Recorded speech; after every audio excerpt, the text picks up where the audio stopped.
Ang tanong ni Lovely ay, ang babae kapag halimbawang matuka sa labi, ma-el ba?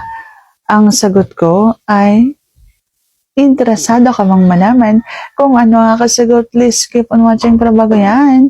Kung bago ka pa lang sa akin channel, please consider to like this video and subscribe my channel.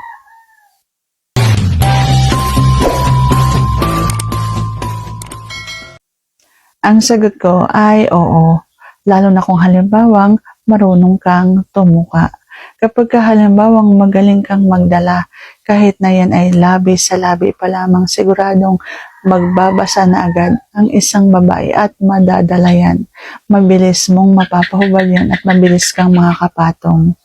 Kung magaling kang magdala, kung hindi ka nakakadiring tumuka, yung bang malaway, yung sobrang malaway, o kaya naman nangangagat, yung hindi sinasadya, nangingipin na pala, yung mga ganon. So, dapat marunong kang magdala kung paano ang tamang pagtuka, yung bang parang mararamdaman ng isang babae, yung kanyang init, yung mga ganyan.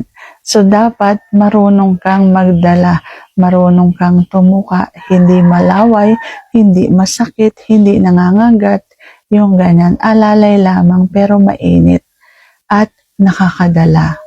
So, sana sagot ko na tamang tanong. If you like this video, please consider to like this video and subscribe my channel. Thank you for watching. See you on my next vlog.